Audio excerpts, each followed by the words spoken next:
yet again, and actually, not so much anger. Not so much anger at all. Welcome. It is the MCA Ringside Hangout. Man, you're sporting this SpongeBob SquarePants. You don't give a fuck today, dude. This is SpongeBob. You know what? Fuck Raw, fuck SmackDown, fuck all of it. Even though Raw was a good show today, I'm still just sporting just Smack. I'm just SpongeBob. Yeah, just fuck everything. Just SpongeBob all day. Team SpongeBob. You know what? That's Team Yellow. Hey, NXT. Team man. Yellow. Yeah, NXT. Yeah. Oh, SpongeBob Revival, son. Oh man, Trey, how about you, man? Are you kind of like a fuck it mood too, or no? I'm in a good mood actually. I was actually about to take a nap. Like I was like, man, fuck this, fuck wrestling, fuck Raw, I'm out. But then the very beginning, when they did the thank you Undertaker chants, I guess here we are getting into it. In the very beginning of Raw, when they started doing the thank you Taker chants, I don't know, man, because before it even came on, they were showing the Undertaker's, losing and everything, and I kind of lost it, man. I started crying. The tears came out. I think that I was going through the stages of grief because Undertaker lost yesterday, so I was angry, and now here I am, just kind of sad, like damn, like. You know, Anthony was feeling the same thing. Like, can I put your shit out there, Anthony? No, you know I'm cool with just crying like a bitch and being emotional. See, I wouldn't be. If you guys told people about me doing this shit, I'd be like, hey, motherfucker, I thought we were friends here, all right, man? It finally hit me because, like, See, I was why just didn't it hit you so much last night? Was it because you were watching with other people? No, because I was skeptical. I was skeptical for maybe it was just all the other emotions I had to deal with because I was a little bit salty, just like you, like the rest of you guys, that Undertaker, that was his last match. He lost WrestleMania twice, something that I never thought I would see. And then, plus, they always say, oh, Undertaker might not come back. Undertaker might come back. And that Vince, he sees that money price tag. He says, Undertaker, you get your old ass out that fucking grave and you get back in that ring. So it's just like that kind of thing. I was just kind of skeptical. But they making it such like a big deal now where I hope that it's actually true that this is his final match. And with the stories you was telling me, everybody's saying thank you, Taker online, the beginning of Raw, what you said they did at WrestleMania stage, they was tearing down the actual, the stage setup and the ring, but they left Undertaker's clothes in the ring for 5 hours after the show. Yeah, that was just like if he comes back after all of this, I'm gonna be pissed as fuck because it really does seem like the end of an era, or just Undertaker, one of the greatest competitors in all of wrestling, not even WWE, but just wrestling period, is gone. He's about to retire. You're not gonna see no more of him, and he deserves it. He fucking deserves it. He's really put in the work, the blood, the sweat, the tears inside that ring, day in and day out, 365 days a year, every fucking year. Well, before he started doing the whole WrestleMania thing. So you know what?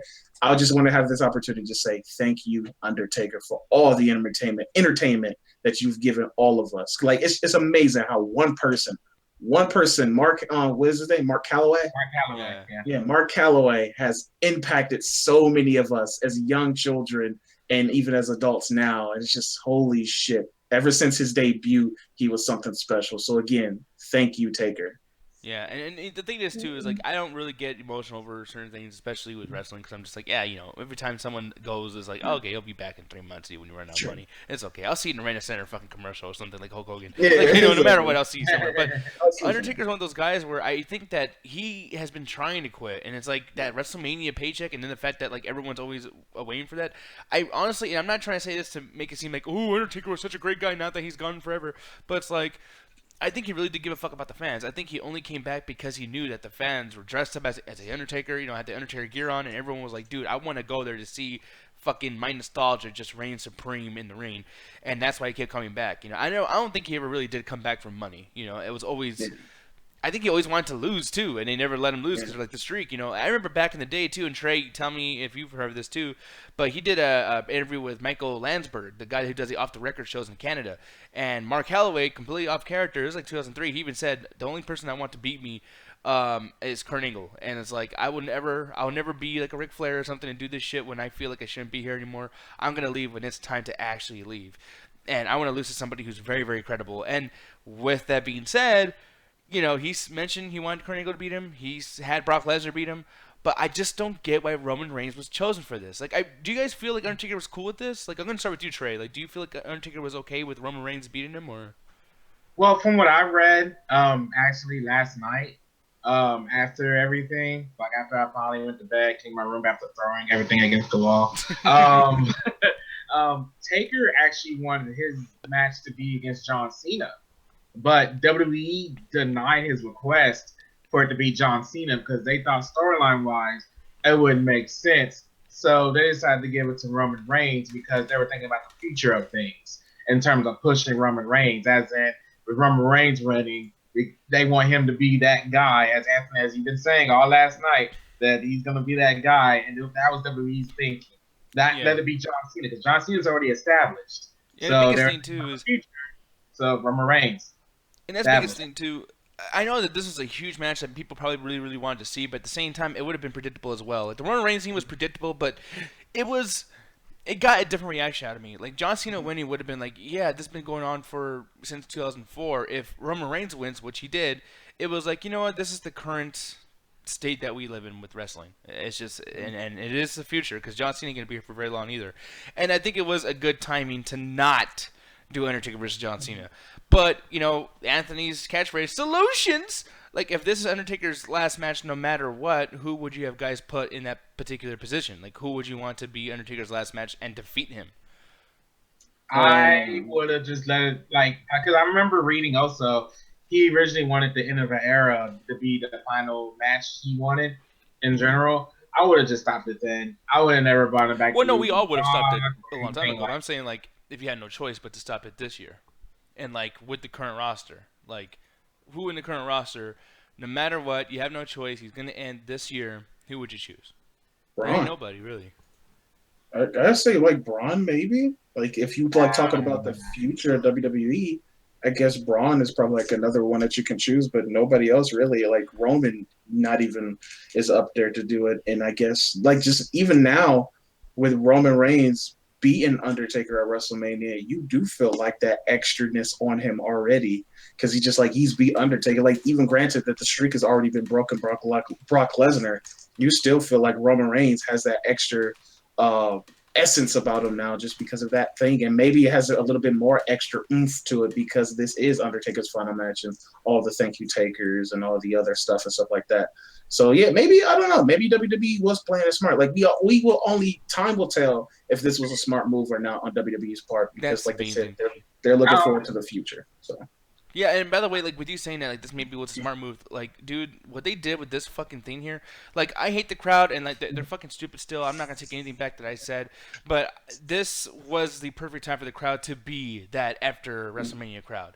Like this actually made sense to be that way, to say fuck you Roman and get the fuck out and, you know, please go away or go away, the whole thing. It made sense. They didn't even let him talk. They didn't even want that motherfucker to talk. Like it was bad. So it was just like, holy shit. The way it was done though, it seems so purposely done to have the crowd like, it's like last night they were like, dude, they're gonna show you no matter what, dude. Let's just make sure you beat him in such a decisive way. Let's have it be at the end of the night so like they don't feel like they told you off enough last night at WrestleMania. And how about you come out here and just fucking smirk, like just as one of those shitty little smiles. Like that's a heel face right there. That's not a face like you know, like, hey, I won, guys. Like I'm the best now. That was like a fuck your Undertaker. Like that's the kind of face he was making right there. And maybe that's his new character, man. Like, I'm telling you, dude, that beat the Booker we did last night somewhat, I really feel like Roman Reigns should be a face that just beats the fuck out people that people like.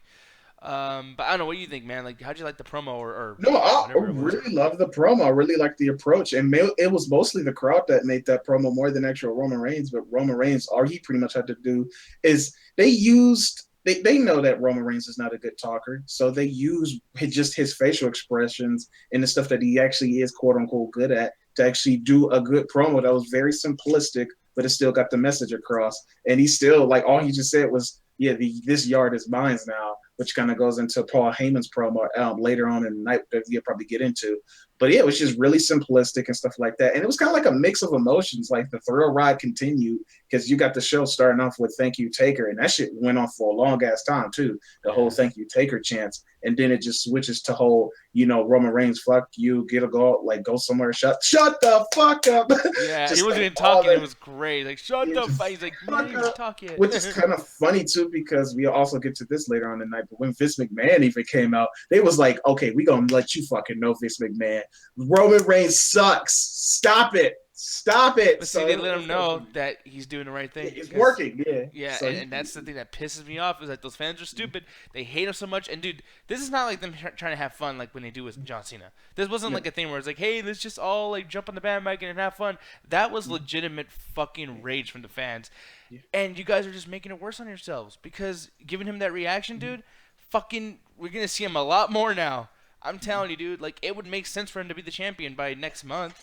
I won't even be surprised. They already just set it up. Like I said, the whole Paul Heyman thing in his promo, since, like you said, Ruthless, I said this last night when we was doing the whole WrestleMania show, but he was just saying, like, he probably did need that Undertaker win, so it could fall into the whole Brock Lesnar, like, you two are the only guys that beat Undertaker. Now we really need these two to go head-to-head to actually see who Yard this is and stuff like that. So it's just like, it was necessary. Like, the more I think about it, it was necessary. Okay, and actually I want to throw this at Trey really quick. Because, Trey, who do you think is a heel in the whole, like, potential feud of Brock Lesnar versus Roman Reigns? Like, Brock Lesnar was doing some things where he was, like, throwing his hand in the air, raising his hand, like, yeah, crowd, you're on my side. Fuck yeah, we're together. Do you feel like Brock is a face in this now or not really? Yeah, it was kind of weird because even last night, it seemed like Brock Lesnar was doing a double face turn. Like, we went from heel to face last night because even doing after the match, he was smiling, having a good time, giving high fives to the fans and everything. And that's normally stuff you don't see Brock do on TV. That's normally stuff you see him do at house shows. Like, because, you know, in house shows, the kayfabe's not really there. But, like, on TV, like, this is the first time we actually seen Brock do that. And even tonight, he was smiling and just seemed like he was having a good time and everything. It seemed like Roman Reigns was more going to the heel road. What if... Oh, go ahead, Anthony. No, I just wanted to, like, interject this. Like, what if he's actually... Like, that's playing into the whole dynamic of both of them. Like, what if they're both still heels? Brock Lesnar is just kind of like just his demeanor is kind of like, oh, I know y'all motherfuckers ain't gonna like y'all only got me or Roman, and y'all motherfuckers already hate Roman, so come over here, over here. So like kind of like a troll thing, which could fucking work. Some of the best, that's how some of the best face heel turns go. You know, and speaking of that too, I gotta say, man, like watching this fucking Hardys match, and I know that's a really bad segue, but at the same time, the fans. And okay, I know that like this is probably me just hating on it because even Anthony told me he's like, dude, no, you're just being fucking an asshole now. But like, because I was complaining to Anthony right away. But the thing is, like when I was watching this Hardys match, the crowd was so hyped. Like that reaction, even when they showed like, oh, next up Hardys versus Luke Gallows and Carl Anderson, the crowd just popped, popped huge. And then during the match, they did not give a fuck. It's like the fans realized, oh yeah, these are the Hardys. This sucks. Like. No. I don't know, man. Like, what do you think of that, Trey? The fans were hot the whole time throughout the whole match. Like, the fans were not, like, shut up the whole time. Like, I would think you'd be more mad over that because they kept chanting, like, all the chants of the Hardys. They're doing delete, obsolete, like, doing other Hardy Boys type chants to them. Like, the crowd was very hot for the Hardy Boys the whole time. They were not quiet once throughout the whole match. Yeah, okay. Well, actually, like, okay. Maybe it's just me being an asshole. I don't know, but my opinion, like, okay, I guess I just had to say my opinion because in my opinion, I heard the delete thing, which they do that all the time anyway. They're just fucking stupid. I mean, they hate Roman Reigns and they're the loudest when he's out. But like, really, other than the delete thing, every now and then, this match, they're all sitting down. There's no one standing up. There's no one clapping. It's just like, oh, it's a typical match. I remember these. These kind of suck. Like Anthony, did you feel the same way or like? Versus me versus Trey, like, who would you pick the side on, really? I'm in the middle. I'm actually in the middle because, like, I felt like it was actually kind of mixed. Like, I do see your point, Nick. Like, it was some moments where the crowd just really didn't give a shit, and it's kind of hard to like gauge because is that because of the Hardys or is that because of fucking Luke Gallows and the what the fuck they call them, the club or yeah, I don't even know. Yeah, the club and shit like that. So it's just like, because every time the club gets in the ring, I don't know about y'all, but I don't think I hear no crowd reaction. Like, nobody literally gives a shit. Yeah, no one gives a shit. Yeah, so that's what I'm saying. Like, is it really Hardys or is it literally them? So it's just like kind of like that thing.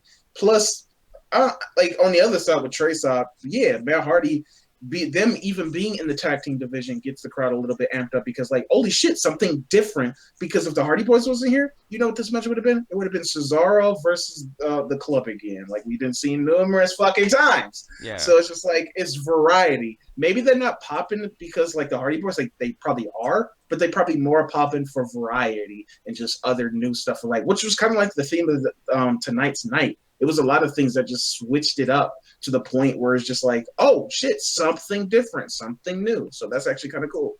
Yeah. Well, to argue that point, Anthony, the thing is, it's the Raw after Mania. So everybody in that crowd are pretty much smarts, Yeah, so true. that's why it's like, yeah, of course they're gonna chant and go crazy the whole time over that. So I guess in the end, Nick, I feel like if this was an ordinary Raw crowd, you would have this, against me right now. They were cheering over a fucking beach ball in the crowd, apparently. So they was ready to cheer anything. So. No, that's why I got so mad. Is like they're in the mood to cheer anything, but like this match, and here's the thing too. Like the other matches on the show, I felt like the whole show was hot. Like the crowd was hyped the entire show. Even if the match is boring, they were doing something. There was people standing. There was some fucking stupid shit going on. With this match, it was like, yeah, here's the Hardys. Are they gonna do some Hardy shit? Oh, they're not. Oh, they're just doing Daniel Bryan-isms. Oh, this is boring. Oh, okay, yeah, that's why they weren't hired from WWE for so long, because they suck. Like, it's just, I don't know. Like, I guarantee, I don't want to say guarantee, because then you're going to, like, try not to agree with that. But I feel as though in 2 weeks, this whole honeymoon of the Hardys being back, people are going to be like, man, why are these old guys in the fucking way? They fucking suck. We want fucking new guys coming in, and the Hardys are just going to go just like the same way the Dudleys went. I remember when you guys were excited about the Dudleys, and that shit lasted 2 weeks. Yeah. I was actually no, not you, but I mean like Hovig and Trey, the whole thing. And just fans in general. I was just going to bring it up yesterday. Like, I was hoping it's not going to be another Dudley Boys thing for the Hardys. Because, yeah, they're hot because of the whole broken thing. But as you noticed, there's only been a few times where, like, he even did the delete thing, and it wasn't, like, him not being in his full broken character. So it's like, we don't know what they're going to do with the Hardy Boys.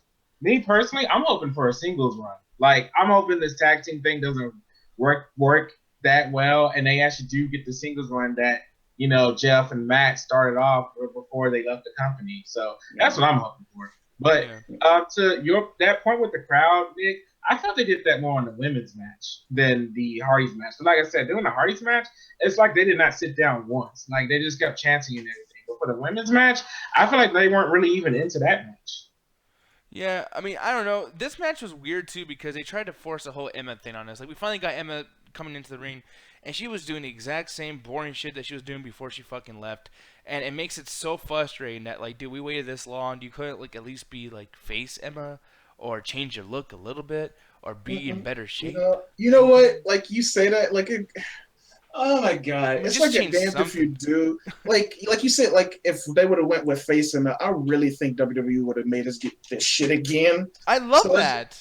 Fuck? What the fuck, Nick? Okay, you tricking the fuck out of me. Okay, you getting on Trey and Nick about that deletion shit, but yet you like that?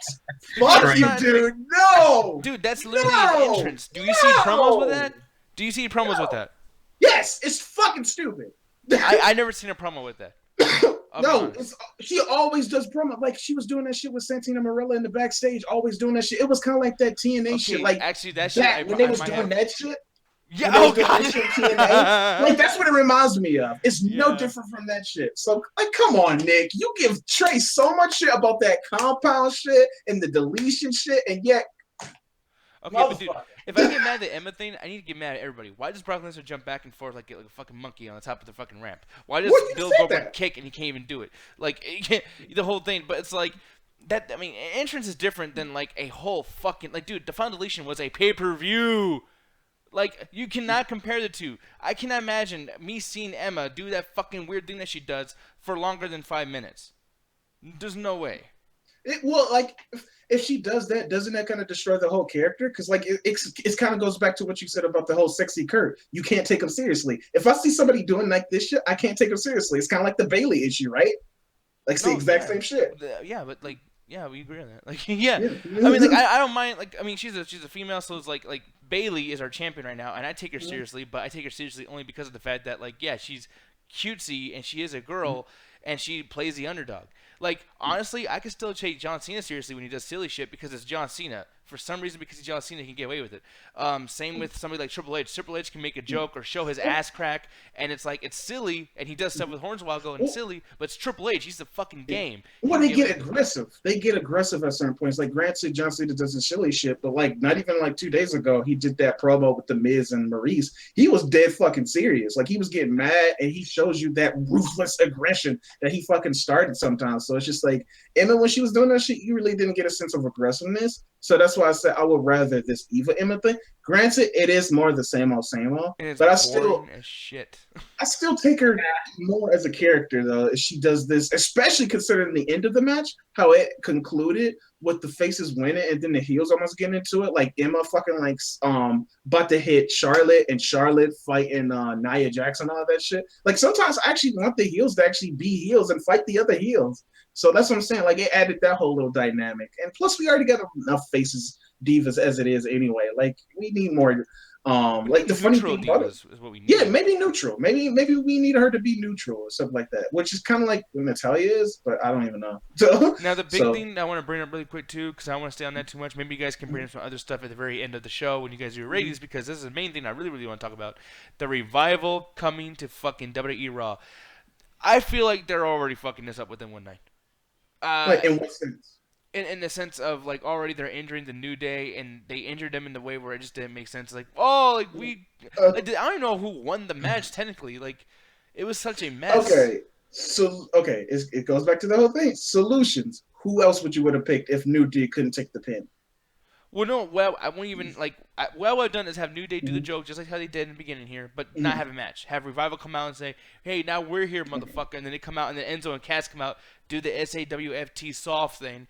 Big ass fight that happens. New Day is pulled apart from security, and then Revival injures Enzo. Okay, yeah, that probably would have been. Yeah. That happened in well, no, everything has happened somewhere else before, Trey. Like literally everything we saw tonight has happened in 80 other places. Well, I'm just saying that I wouldn't want to see another Revival Enzo match, especially because we had one at Roadblock. Fucking whole pay-per-view a while back as well. So it's like, nah, I wouldn't want that. To me, I think this is the Revival being taken seriously because you got them going against the New Day, who are the longest reigning tag team champions, and then you got the Revival, who are the 2-time NXT tag team champions, the first team to ever really do that. So I feel like them putting those two teams against each other, I thought that was actually a serious thing for them. Like, granted, the match could have been better. I think this is going to be another one of those things where them going on the main roster, they got to downgrade what they do on a weekly basis on Monday Night Raw. But I think we're going to see some good potential coming from them because just seeing them beat the New Day tonight, I think they're being taken serious.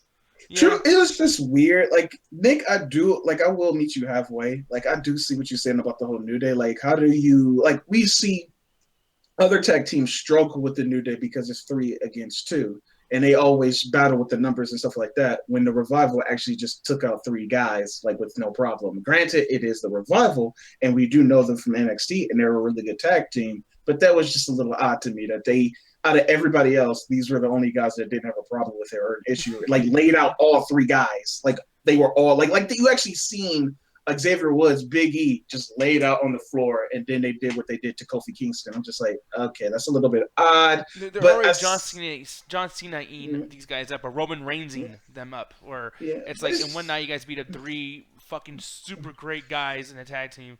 But let's be honest, they kind of already didn't. Like you already mentioned it at WrestleMania. Granted, I don't know if he was joking or not, but like you said, like Xavier shouldn't even be on TV. And then like the New Day is kind of already fucked up anyway because they relegated them to like hosting WrestleMania and not really hosting and actually just doing commercials and shit like that, like the whole ice cream bar. So like it's just like what else you gonna do? You got to feed them to somebody. So no, but yeah, it's just there's so many other feedable guys. Like I mean, why not the Rising Stars? You know, who gives a fuck about them? Or why not Titus O'Neil? Like you know how they're doing the Superstar Draft, which we're gonna talk about that right now too. But they're doing the Superstar Draft next week.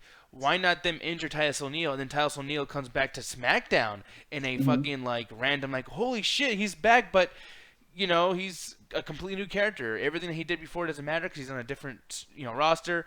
Do something like that or Rusev. Like I don't know. It's just. the Revival, they didn't have an incredible match, which it's okay. It's just Raw. It's not a big deal. They didn't have the best match ever. But it's like, then you do something like this, now you're stuck with the fucking New Day. Then you get rid of the best part of New Day, Kofi Kingston. Like, if you're going to injure somebody, injure Big E. Like, I'm sick of seeing the guy gyrate all the fucking time. Like, just injure him, you know? Xavier Woods and Kofi are the guys who perform the best on the fucking team. So I don't know, man. It's just really weird for me. Which is funny because if that is a little bit bullshit. If that leads to like Kofi Kingston getting off TV, which it probably is, like he's gonna be injured. Like, oh, he got fucked up in Revival, so that's why he's not on, because they probably wanted the New Day and the Revival to have a rivalry, and they knew the whole 3 thing was gonna be a problem, so they wanted to eliminate somebody. And Kofi is the one that you choose over Xavier Woods, who should really technically be off television. Yeah. So and like and personally, I don't think anyone should be punished over that paid shit. But it's just one of those situations, though. It's like Xavier hasn't been there longer than Kofi Kingston. Kofi Kingston's been dealing with WWE's bullshit for so fucking long, dude. Exactly. That's what I'm saying. No, it's just like you said, nobody should get punished for that paid shit. But if you had to choose Xavier, it should be the one that should be off TV, because Kofi is fucking clean. He hasn't pissed off nobody. He has the Black CM Punk, dude. Yeah, he's not did anything, like nothing, and he always gets the shitty end of the stick. So it's fucked up. I think it might not even be just them punishing Kofi or going after Kofi any kind of way. Like, most times when these kind of injuries happen, if he's away from TV for a while, like, most times wrestlers kind of request those kind of things. Like, I'm not going to be surprised in the next couple of weeks or so if we see some, or even tomorrow, we'll see, they did it to Kofi because he wanted to leave for family reasons or something like that. Like, I wouldn't even think that, they're trying to do anything wrong with Kofi Kingston like that. So, and if they do that, then hey, I would love to see how the New Day stands as a 2-man team while Kofi's gone for a minute. So there's 2 more things on the agenda here that I want to talk about big time. First off, Kurt the fuck Angle is back as GM. Now, you are not very happy about it. I'll get to you in a second. But Trey, what do you feel about Kurt Angle being back, man? 2003 all over again, baby. Yeah. Fucking 2003 all over again. And the worst. And by the way, 2003 is when I stopped watching wrestling. Go fucking figure. But go ahead. Yeah, well, Super H is an authority figure. Kurt Angle's a GM. Brock Lesnar's champion. The Hardy Boys are tag team champions. Yeah, 2003. It's crazy. Yeah, but here's the thing. This whole night with Raw, I just hype over the spectacle. The Raw after Mania. That kind of thing. And Kurt being the general manager, I'm happy, but I hope it lasts a minute. Because I don't want this to be another at the end of Mania kind of thing. And it's it's Stephanie and Triple H again. Authority figures. We got to punish Sami Zayn again. We got to punish this person because he was against me a couple of months ago. He laughed when I got put through that table because I'm getting sick of that authority thing. It's making me mad. It's driving me crazy up the wall that they do this all the time. So hopefully Kurt Angle is the answer to that whole authority angle. Yeah, and one thing too, before we even get into other things as far as GM stuff, and now I'm going to ask you about Kurt Angle, but Gary Egan in the chat, he's saying, like, these matches, he wants to get into the fact that how short the matches were. The thing is, tonight was so promo heavy and so storyline heavy, I really do feel like the matches, were very, very short, they just didn't matter. Like, why did any of tonight even happen? You know what I mean? It was just mostly, it was mostly, like you said, it was mostly about the returns, which is always about Raw after Mania anyways. It's always about the returns and stuff like that. Granted, back in the day, it did have good wrestling and stuff like that, but come on now. This is Raw. Like, granted, it's still the Raw after Mania, but this is still Raw. Like, come on. Yeah. Like, we got, come on now. Like, they can only do so much, but the whole, okay, Nick, I got a bone to pick with you, because you always saying, like, picking on everybody, oh, motherfucker, I'm about to fight with you. I'm about to fight with your ass. All right, let's do this. Nick, are you happy about the Kurt Angle thing? Tell me that. Not really. Are you happy? Okay, I'm glad, because I was about to jump on your ass, because I'm like, okay, this motherfucker's happy about it, but he literally last night was actually like, stop the show. I fucking hate Kurt Angle. Hall of Fame. It's shitty. I'm like, why are you happy about this? No. Well, I actually love Kurt Angle. I love Kurt Angle, but I hate the way they did the sexy Kurt thing during the Hall of Fame. If you're gonna do the Hall of Fame thing, like, like, I like Ric Flair too, but fuck Ric Flair's Hall of Fame speech. And then the other day I was in the limousine and I was like, woo! And then another girl was like, woo! And then I fucked her and like, woo! And it was like, I get it. Like, dude, stop. It's been an hour and a half and you're still trying to sell me this character that's been sold for 30 years. That's where you get in the fucking ring. Ugh. You know, same thing with like Hulk Hogan too. He's so up his own ass. The Rock didn't even win a Hall of Fame thing, and he went on there talking about his grandfather, and it slowly turned into Dwayne Johnson's amazing. The Rock did this. The Rock did that. Oh, by the way, he has a new movie coming out. The Rock, The Rock, The Rock, The Rock, The Rock. Then he gets Stone Cold, and it takes 2 minutes. Oh, just thank you very much, and got the ring now. Love you guys, and good night. Booyah! That's how you do it. To be fair about the Rock thing, though, he was gone. He was gone from WWE for a while. It's not about like, him. It's about his fucking granddad. And even then, the way they even set it up that night, because I remember that night, they gave Rock like 15 minutes to put out all his old catchphrases. Then the rest of the time, the rest of the other 30 minutes he put over his grandfather and his father. So that it wasn't that bad. Okay, I don't know, man. And going back to the whole Kurt Angle thing, granted, it does shake up things and people pop because variety, but I couldn't even pop for variety's sake because how it actually started with the promo. Because what was that? Vince McMahon, and I don't know if y'all saw it that way, but I kind of got a little offended. They pretty much just brought out Teddy Long to just say, fuck you, you're dumb. You're retarded. Go back to the stage. That was some hard truth shit. That was bad. I'm like, okay. Like, he doesn't deserve this disrespect right now. They literally make that motherfucker look like a fool. Michael Cole's commentary. Oh, this goofball. Like, fuck all of y'all right now. Like, we just got done with the Hall of Fame. It's not like we forget how, like tonight, I thought they were actually going to do a thing when you bring all the Hall of Famers on stage one more time. I thought they were going to do that tonight. And no, but if Ultimate Warrior though, oh no, let him run to the fucking ring briskly and then shake the ropes for the 50th fucking time. Warriors, but Tay Long, someone who can actually understand. Hey, fuck you, Teddy, you dumb shit. Yeah, that's pretty much what that was. Like, Trey, maybe you don't see it that way, but man, that really made me salty. Yeah. But I mean, what do you think, Trey? Is it because you love? Is it a love for Teddy Long that you feel like he got done wrong? Because I'm pretty sure if Teddy Long didn't want that to happen tonight, he would have fought back against that. Teddy Long's a bad motherfucker too, and he don't take no shit. But at the same time, I'm sure. I mean, it's McMahon, dude. It's Raw. He just wants to be on the screen, so he's like, "Fuck it, I'll take what I can get, man." Whatever. No, Teddy Long doesn't need WWE. He's been doing stuff outside of WWE where he doesn't even need them anymore. He just that's not even an argument. That's why. Well, the funny thing about it is, like, Trey, like, granted, you sure, like, yeah, Teddy Long, he probably didn't see it as he didn't see it as being disrespectful and stuff like that. And granted, he probably didn't know because Vince changes shit. Like, maybe he was like, "Oh, you're gonna do this, this, and this," and Teddy Long agreed to it. And then when the store shards, it's something totally different. So we really don't know. But at the same time, even if he is cool with it, I'm not, because that shit did seem kind of disrespectful to me, in my opinion. Like, I don't know. Yeah. I'm just saying. I feel like in a couple of things, you get offended on things that I think you don't think about what the people are thinking at that time. Granted, that this is me doing the same thing as you are in terms of trying to think of what they're thinking. With the whole like, well, they probably felt disrespected. Well, I'm like, well, dude, maybe they didn't. Maybe if they would actually fight back because you didn't watch the Hall of Fame speech, but pretty much Teddy Long doesn't take shit. Like, he wouldn't have taken that. Like, he's in on these jokes. I mean, even at the end of his Hall of Fame speech, he did the whole tag team match Undertaker thing. Like, he knows these things. He knows his joke. That's why he does that little dance. That little dance that got popular because of Zack Ryder when he did that dance with Zack Ryder I think 2011, 2010. Like, no, I don't think you get what me and Anthony are saying. Because I'm trying not to interrupt, but it's like that's the thing. Like, I don't want to go too far into this thing because what Anthony's trying to say is like we know Tay Long's a fucking professional, dude. He'll take a piece of shit on the face if he needed to. Like, he's cool. Like, he's a professional. He's a bad motherfucker.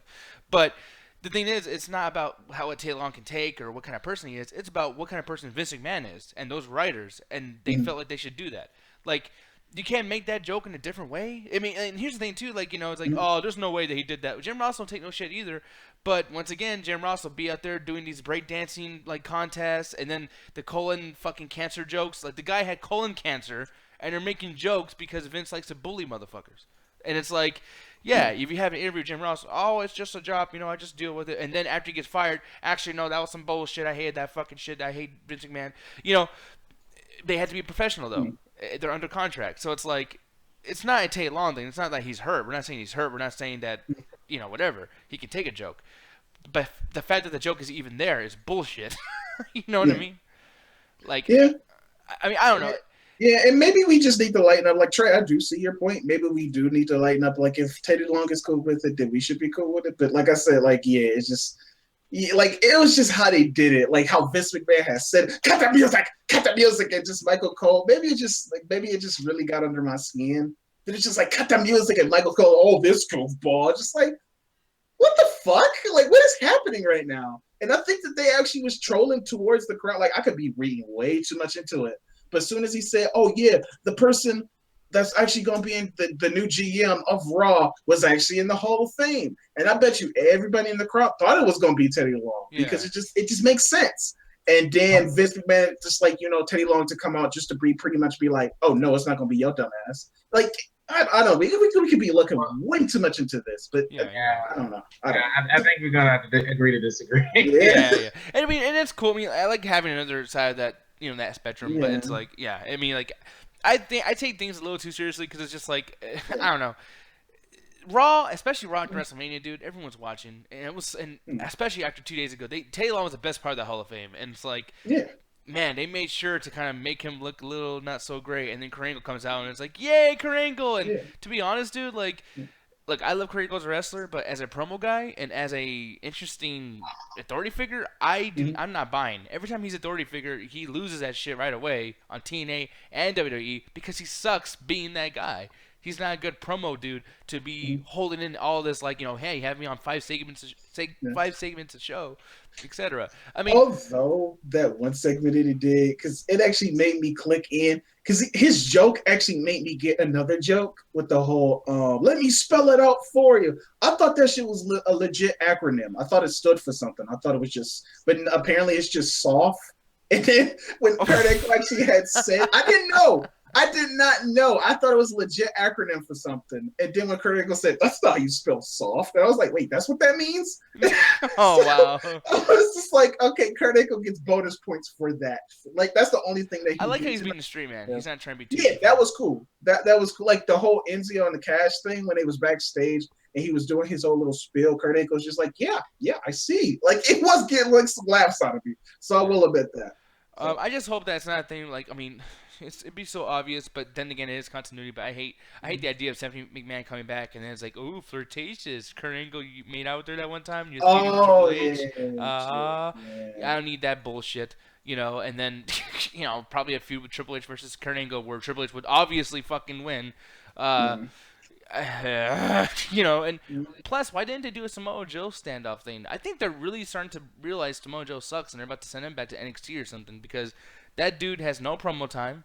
They don't bring up Samoa Joe a whole lot. They just having the same fucking matches over and over. And then you got somebody like Kurt Angle who has so much history with Samoa Joe, and they never even had them do a backstage looking at each other in the eye moment. It was like, man, dude, your stock has fucking fallen far, man, like really fucking far. So. Maybe they could do something. I don't know. Like now you got Finn Balor in the picture too. And I seen Trey, you had messaged me because you thought it was going Shinsuke Nakamura, and I was just like, that could be cool, but I was just like, no, he like Ruthless. I already said it, so that's probably why I was confident enough that it was probably going to just be Finn Balor. Even though I wasn't sure if he was really clear. Even though Ruthless said no, he's clear. I was just like, I don't believe it. But now I needed to see it, and now I see it. I'm glad he's back and stuff like that.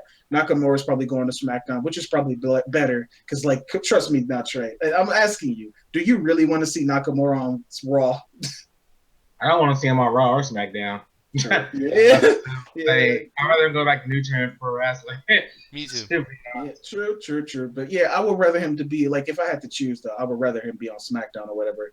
And that could totally change too, especially with the whole superstar draft that's coming up, which is kind of funny. They're calling it a superstar draft or just I don't know. That's another thing. I feel like they get paid every time they say the word superstar. And speaking of superstars, Whiskey Wolf in the chat, Mr. Double Toast Superstar over here, he was telling me if you don't like the Authority, then you're gonna like Kurt because he's a polar opposite. And you're right, he is a polar opposite, especially because he's a wrestling guy and a wrestler guy, etc. But I just feel like there's so much more for him to bring. I mean, dude, he doesn't look like he's out of shape or something. I would love to see Kurt Angle versus Rusev. Or Kurt Angle versus fucking Samoa Joe again, like I just said that earlier. Or even Kurt Angle versus Mojo Rawley. Can you imagine how badass that would be, dude? Like, fuck. Too bad Jack Swagger is not in the wrestling business anymore, because I would love like a GM rivalry between Jack Swagger and like Jack Swagger being the all American and just Kurt Like, Angle. I was American when you Yeah, were shitting like, I your was pants, American bitch. when you was in your Pampers and shit like that, and they trying to one up each other, and it all leads to them like doing a wrestling match at like a pay per view or something like that. That would be fucking cool. Like I always wanted that. Yeah. But now he's gone out the company and stuff like that. But I do see what you mean. Like Kurt Angle doesn't seem like he's unhealthy or anything like that. He could probably still go, and they probably just need to tap into that potential. What they potentially could do. Like this is his first night. Right? Let's be honest. This is just his first night. And granted, with the whole Samoa Joe thing, he's only been in the wrestling business or WWE Raw for like only that long. So maybe they're just trying to find something like some footing with the character or something like that. Like you know what? Solutions. What would you do with Samoa Joe? Right now, Samoa Joe, I would actually have him go back to NXT and just destroy everybody. Like, just have him come back and be like, I do what the fuck I want. I'm not Triple H's bitch. Like, and literally say it just like that. Like, I'm not Triple H's bitch. And just take the NXT title, go to Raw, and wear the NXT title on Raw. And then, you know, pretty much tell all the main wrestlers, you know, all the main roster people, like, hey, I'm the NXT champion. NXT's better than this shit. Like, you know, we're trying to move up to Raw, but we're better than you guys now. And literally have it kind of like a shoot how all the fans, you know, feel the same way. I mean, everyone knows NXT's better. But didn't they do that before with the Nexus? They didn't do it with the title. They did it with the Nexus, but they didn't do it with the NXT title. Because I'm like, that sounds no different from all the other like invasion storylines. Granted, I love invasion storylines. Don't get me wrong, I fucking love. Even if they're bad, dude, I still have fun with them. Yeah, I still love invasion storylines, but I'm just like, we really want to see that yet again, Nick?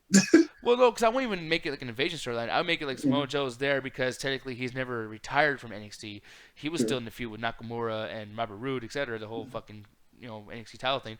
So imagine if like Samoa Joe's on Raw, then you get Nakamura from SmackDown if he goes to SmackDown, have him interfere, and then like this all leads up to eventually Survivor Series, where it's like a multi-brand battle to the death, and then the winner gets a shot at the main title on their, you know, brand.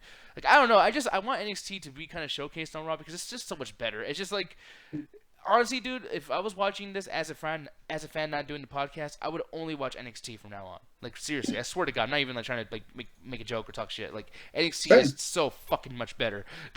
So yeah, especially after looking at the products between NXT Takeover and WrestleMania, the biggest ultimate thrill ride. Whoa, who gives a fuck? yeah. But it's just like, just comparing those two products, you can tell who's the better show. It's just like, and it's a shame because WrestleMania should be like that. It should not be like that. But yeah, they got lazy. But on the solutions part too, like Trey, what would you do with Samoa Joe right now? Like, what do you think is the best course of action for him?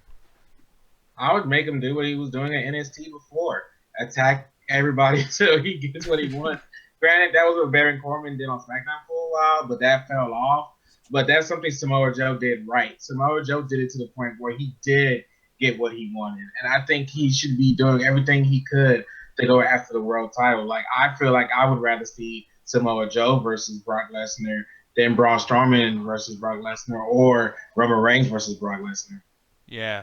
So, you know, and hey, maybe you have Samoa Joe fight Roman Reigns, keep him busy, but that ain't gonna happen. I don't even want anything to do with Roman Reigns right now. I will say, go ahead.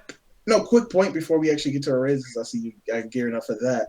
I actually wanted to hear your point about that, Nick. What do you think? Because I know you always wanted them to do this, and I guess they finally acknowledged they could do it.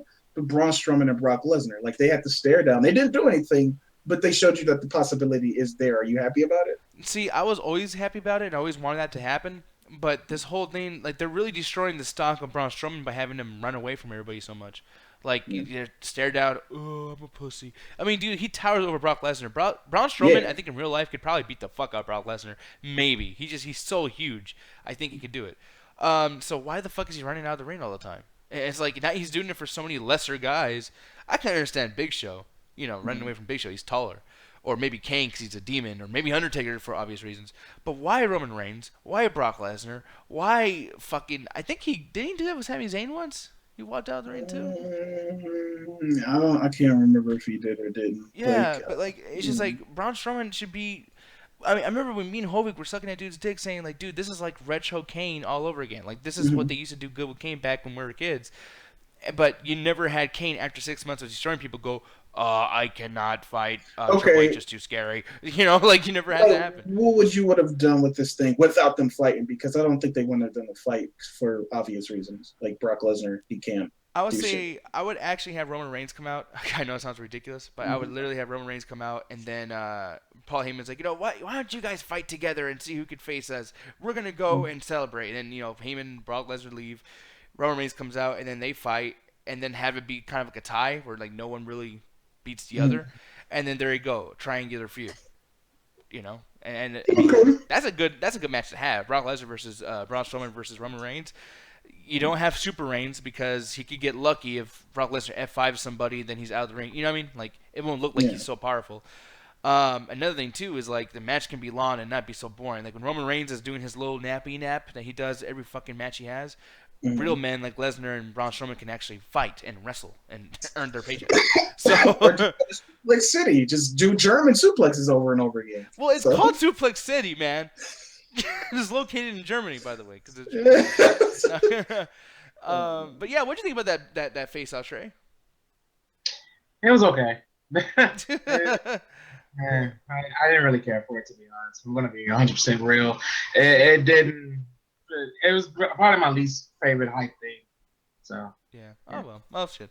Um, the main event, Finn Balor comes back. I think Finn Balor is another John Cena situation or another Roman Reigns situation where he just destroys everybody. I remember this exact same week last year, he won a Fatal 4-Way against Owens, Cesaro, and somebody else, and then won another Fatal 4-Way at the end of the show and became number one. Oh no, he won the title. That was the Universal Championship match on his first night.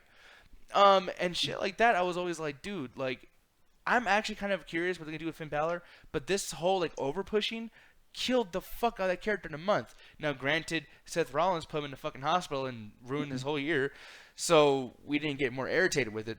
But here we are again, and once again, Finn Balor came back for one night. He's the last man standing. Big bad motherfucker. Finn Balor is the greatest thing to ever touch the face of Earth. I'm sick of these over pushes. Like, come on, man. that is a big issue in WWE, like with the whole AJ Styles situation, Roman Reigns, like you said, Finn Balor, even Seth Rollins to a certain degree. So it's just like I don't know. It's like I said, it's a damned if you do, damned if you don't situation. Because if you over push them, you get that situation. You get a Roman Reigns situation. If you under push them, you get Daniel Braun Bryan. Strowman or Daniel Bryan or Ty Dillinger. So it's just like you got to find that balance, and it's really, really hard to find that sweet spot. So I don't know. Like solutions, I got nothing. My solution really is I want Finn Balor to fucking go and maybe not turn heel, but just get his revenge on Seth Rollins, and just have them like do one of those like sport like back and forths, almost like what they did with Sheamus and Cesaro last year. Yeah. And then have it where neither of them can get a title shot because neither of them can actually win, and eventually they realize, hey man, we need to work together. And then they work together, they take down the Authority, and then Finn Balor gets his big match against, I don't know, Roman Reigns or Lesnar or Triple H or whoever it is, and becomes champion. But like right now, the way they're doing this already, I don't know how people are booing the fuck out of Roman Reigns and they're not booing Finn Balor. I don't get that. So Yeah. that's Well, they just, have it on. Like I said, it's the first night. People wanted Balor. They was cheering him like in one of the segments. So give it time. Like if they do over push him as much as you say they will, then the crowd probably will or probably won't. We'll probably cheer him and say, "Okay, you're over pushing this motherfucker too much, and we're getting sick of him." But this is his first night back on television, so yeah. yeah. So yeah, no, obviously we'll see, but it's just like Yeah. What you say, Trey? You said what I was about to say. It is his first night back, and unless I see otherwise, I'm not going to think they're going back to over pushing him. I just think that was just a way of reintroducing him back to the WWE Universe because for the most part, he's only been wrestling in house shows and other indie promotions. So for him to come back in the main roster TV wise, like he's still showing that he still got it and everything on TV. So it's just like we're gonna have to see if he's gonna be pushed that way again because right now everything with Brock Lesnar seems like it's being pushed towards the whole Roman Reigns thing and maybe the whole Braun Strowman thing. So I don't think he's gonna be pushed to the moon like he was when he first came because even then he lost everything in that first month. He won the title, but he got injured. So I think this is gonna be kind of a road of redemption kind of thing for him. It's gonna be a quiet one because I doubt he's not gonna be able to say that. But yeah, it's gonna be a quiet road of redemption for Finn Balor. I like how Sky over here is really on the Brock Lesnar hype train. He's like, yeah, not one wrestler can even touch Brock in real life. Well, Cain Velasquez whooped the fuck out of him, brother. I'm so sorry. No, sorry, UFC little reference there. I apologize for that. And then also too, he's saying that Finn got the Bullet Club connection. People love that. And that's cool, but then again, you get the Hardys match, and people were bored as fuck over Luke Gallows and Carl Anderson. And I really hope that something happens where Finn Balor is connected with them, because if you remember this too, Anthony, last time we didn't have the club with Finn Balor at the same time. Like AJ Styles was with the club, and they're involved in John Cena stuff. But now they got nothing to do. Ooh, yeah. What if they actually do that with the draft? Like you said, AJ Styles comes to Raw. You got all of the club. Your faction. Yeah, you got your faction. So hey, Face Club. I don't think we've ever seen that in NJPW, did we? Trey, actually, Trey would know. Have you ever had like a face? Yeah, okay. So yeah, pretty sweet. I really hope that happens. But I guess I'll get into the ratings now and everything too. Yeah, in my opinion, dude, this show was definitely way better than WrestleMania. This should have been called WrestleMania. I'll give it definitely 3 out of 5, man. It was a pretty average fucking show, but it was like a good average. I need an average show right now. So I was so happy to see that. Every match was pretty damn okay. They were short, like Gary Eakin said in the chat. And he even says over here too that Kurt Angle looks like a fucking Boy Scout. Yeah, and Kurt Angle's making some Goldberg-like faces too. That shit was funny. He's like making these comedic faces, like it was like, I don't know. It was just silly to me. And then they're bringing back the Raw Talk too, which is weird too. Like they're still trying to beat Talking Smack. This is like Impact trying to beat Raw. Like, it ain't gonna happen, guys. Stop it. It ain't gonna happen. But yeah, definitely 3 out of 5. I'm actually gonna go I'm gonna throw this at Trey Cooper. Boop, Trey Cooper. Okay, so match-wise, this Raw gets a 1 out of 5. I could care less about any match that really happened tonight. All the match quality was not that great. Granted, it was cool to see the Revival and the New Day and all that, but even then, it was just kind of a quick-paced match. It was whatever, just showing how they're going to be right now on the roster. I just did not care match-wise.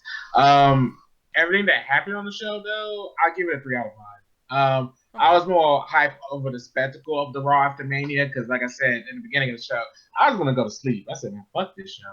But then, the whole Undertaker chance, and then Roman Reigns came out, and the whole "fuck you, Roman." The fact that the "fuck you, Roman" chance got through the USA censorship thing was just fucking hilarious, man. Yeah, that was hilarious. The fans pretty much won that segment for me. After that, I like the Hardys thing. Then they came out and everything. That was cool. And to see them retain, it's like, okay, we're just going to have to hope there's not going to be a Dudley Boys thing with them. As we said, I brought up the Revival. I'm happy about the Revival being there. Kurt Angle, like I said, I'm just hoping, to keep this going and not be an authority thing. Because, goddamn, I do not want to see that at all whatsoever. I actually did like Chris Jericho's promo a little bit, but then because I beat up with Kevin Owens and Samoa Joe, which I know you said this yesterday. I think such a shame they didn't do anything with Samoa Joe at WrestleMania. It's goddamn, man. Like he didn't even get any talking in, even when he beat up Chris Jericho. I'm like, man, what are y'all doing with the guy, man? Other than that, like I said, the spectacle of the Raw after Mania, I think it did what it needed to do. 3 out of 5. Okay, now Anthony Wilson Jr. I'm honestly, dude, like I'm gonna guess first before you even tell me. I gotta guess you're gonna give us like a 4 out of 5 because every time I was complaining about it in the Google chat when we were talking, it seemed like you're like, no, like give it some chance. Like we don't even know. It was almost like you were prepared to see what this is gonna end up at the end of the show. So like I'm really curious. I think you really like this, but And my guess, I think he's gonna give it a 2 out of 5 because he said that we're more hyped than he is. So Trey nailed it. Yeah, it's a 2 out of 5. Yeah, it's a. No, I was only doing that, Nick, because motherfucker, you was ready to pounce already on that Hardy Boy match, and the fucking Raw just started. I'm like, motherfucker, it just came on. In my defense, I did the same thing with WrestleMania, and it took me 2 minutes to know that shit was gonna be awful. I knew right away. I was like, dude, holy shit! Austin Aries and Neville were in a pre-show. Yep, this is going to be a 0 out of 5 so fucking clearly.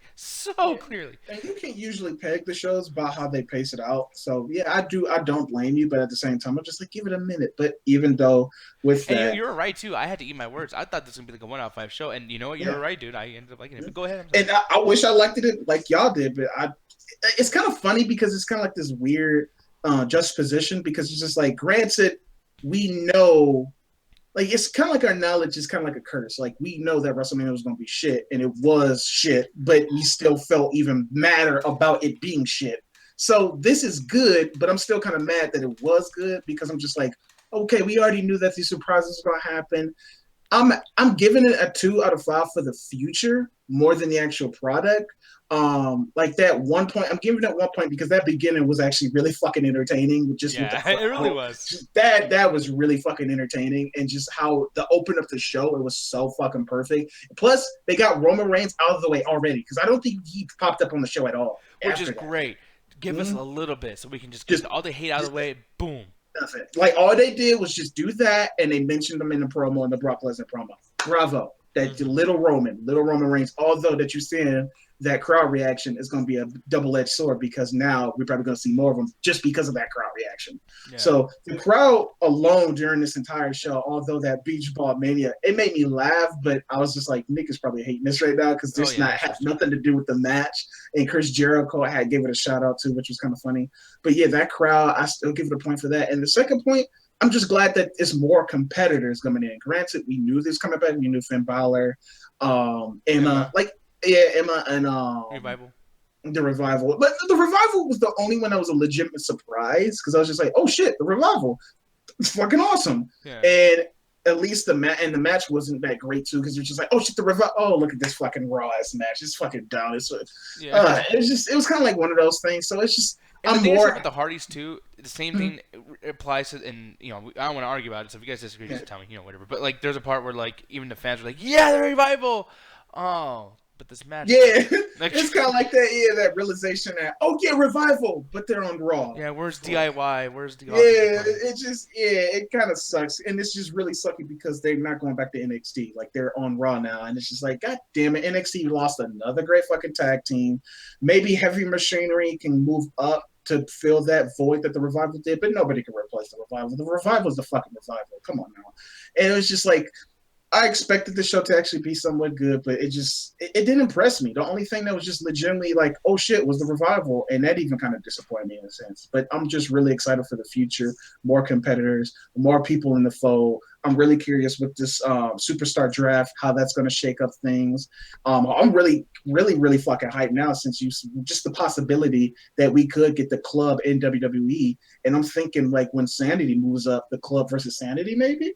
So that would be actually fucking interesting if they could do it correctly or something like that. Like we could probably get like another faction versus faction thing, kind of like how we got with the Wyatt family and the Shield. So I always love shit early like bragging rights. Early bragging rights or some shit like that. But yeah, it's just the show it was good, but it still didn't impress. It still didn't impress me. It just makes me feel like the product that's just Raw and SmackDown. Y'all not bringing it like NXT. It just really makes me just don't want to watch it anymore. Even still after all this, I'm just like, y'all not gonna get it right. Yeah, no, it really does suck. But I mean, even in the chat too, even Gary, and Gary's been just off like on this fucking thing. He really hates wrestling right now. He would say that he gave this show a 0, a big fuck you. And I'm not showing it right now, but actually Max was in the hospital, so Max, I make fun of you all the time, and I tell you that you're my annoying fucking kid, which you are very annoying, and yes, you are my kid.